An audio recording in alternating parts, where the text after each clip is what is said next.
آج ہم نا آواز کی دنیا نامی ایک ماخذ سے سامنے آنے والے ایک بہت اہم خیال پر بات کر رہے ہیں کہ کس طرح ہماری سوچ ہماری زندگی کی سمت متعین کر سکتی ہے۔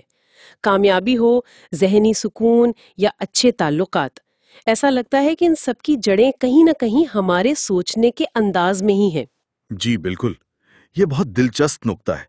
اکثر ہماری توجہ ہوتی ہے کہ باہر کے حالات بدلیں یا لوگ بدلیں، ہاں بالکل۔ لیکن اصل کنٹرول شاید ہمارے اپنے رد عمل اور سوچ پر ہے۔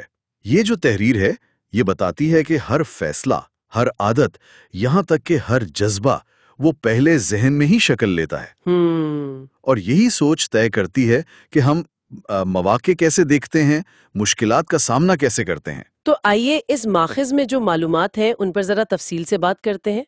ایک مثال دی گئی ہے وہاں بہت عام سی، دو لوگ ہیں امتحان میں ناکام ہو گئے۔ جی، ایک فوراً سوچتا ہے میں کسی قابل نہیں ہوں، مجھ سے یہ کبھی نہیں ہوگا۔ منفی سوچ نتائج کو بالکل مختلف سمت میں لے جاتا ہے۔ یہی پر نا وہ ڈاکٹر کیرل ڈویگ کا مشہور تصور فکسڈ مائنڈ سیٹ بمقابلہ گروتھ مائنڈ سیٹ بہت واضح طور پر سامنے آتا ہے۔ اچھا، وہ کیا ہے ذرا بتائیں۔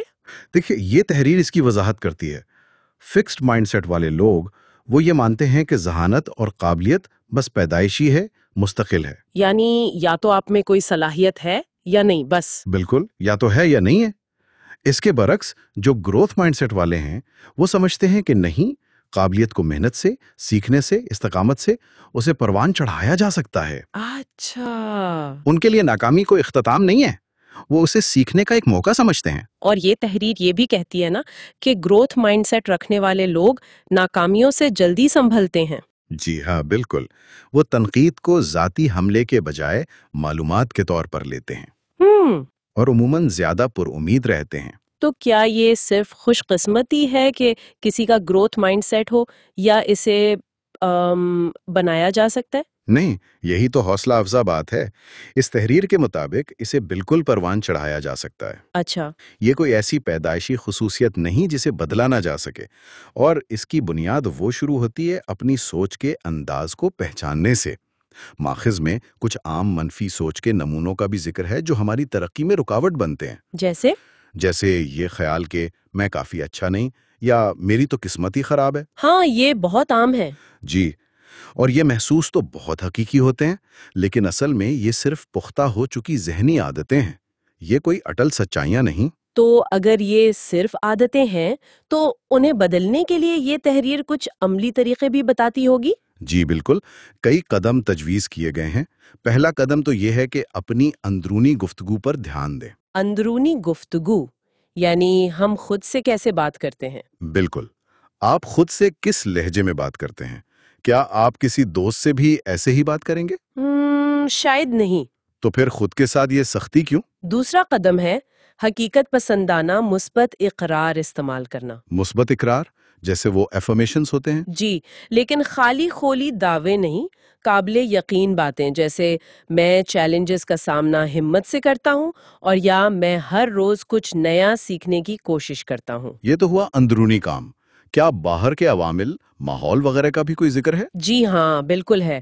تیسرا نقطہ یہی ہے کہ ایسے لوگوں کی صحبت اختیار کریں جن کی سوچ ترقی پسند ہو، یعنی گروتھ اورینٹڈ۔ اچھا، صحبت کا اثر۔ جی، ماحول بہت اثر انداز ہوتا ہے۔ چوتھا نقطہ، اور یہ بہت اہم ہے، معاف کرنا اور ماضی کی تلخیوں کو جانے دینا۔ معاف کرنا یہ مشکل ہو سکتا ہے۔ مشکل ضرور ہے، لیکن تحریر کہتی ہے کہ کینہ اور غصہ آپ کی سوچ کو دھندلا دیتے ہیں۔ معافی دوسروں سے زیادہ شاید اپنی ذہنی صحت کے لیے ضروری ہے، ایک طرح سے ذہن کا بوجھ ہلکا کرنا۔ بالکل، ذہن کو غیر ضروری بوجھ سے آزاد کرنا۔ اور پانچواں نقطہ وہ روحانی غور و فکر سے متعلق تھا۔ جی، اس ماخذ میں قرآن کی آیات کا حوالہ دیا گیا ہے۔ افلا تعقلون، کیا تم عقل سے کام نہیں لیتے؟ اور افلا یتدبرون، کیا وہ غور و فکر نہیں کرتے؟ گویو یہ عقل اور فکر کو استعمال کرنے کی ایک طرح سے دعوت ہے۔ بالکل، یہ ایک یاد دہانی ہے کہ ہمیں سوچنے سمجھنے کی صلاحیت دی گئی ہے، اور اسی سلسلے میں تحریر میں کچھ مثالیں بھی ہیں، جیسے عبدالستار ایدی، ملالہ یوسفزئی، محمد علی۔ جی ہاں، ان سب کی زندگیاں مشکلات سے بھری تھیں۔ بالکل، لیکن انہوں نے حالات کو اپنی کہانی لکھنے کی اجازت نہیں دی، ان کی سوچ، ان کا وہ گروتھ مائنڈ سیٹ، وہ غالب رہا۔ انہوں نے یقین رکھا کہ ان کے اعمال سے فرق پڑ سکتا ہے۔ تو اس ساری گفتگو کا خلاصہ اگر میں صحیح سمجھی ہوں تو یہ ہے کہ سوچ بدلنے کا مطلب حقیقت سے منہ موڑنا نہیں، نہیں، بلکہ حقیقت پر اپنے رد عمل کا انتخاب کرنا ہے۔ بالکل صحیح کہا آپ نے۔ یہ مشکل میں بھی امکان دیکھنا ہے اور یہ سمجھنا ہے کہ کنٹرول ہمارے اپنے ہاتھ میں ہے، کم از کم اپنی سوچ اور رد عمل پر تو ہے۔ یہ تحریر ہمیں یہ سمجھاتی ہے کہ ذہن ایک باغ کی طرح ہے اور ہم اس کے باغبان ہیں۔ واہ، یہ بہت خوبصورت تشبیہ ہے، یعنی جس خیال کو ہم پانی دیں گے وہی بڑھے گا۔ جی، منفی سوچ کو پروان چڑھائیں گے تو وہ جڑ پکڑے گی، مثبت اور تامیہی سوچ کو جگہ دیں گے تو زندگی میں اس کے اثرات نظر آئیں گے۔ بالکل، اور یہ واقعی ایک گہری سوچ ہے جس پر غور کیا جا سکتا ہے۔ اگر ذہن ایک باغ ہے تو آج اس میں کون سے بیج بوئے جا رہے ہیں؟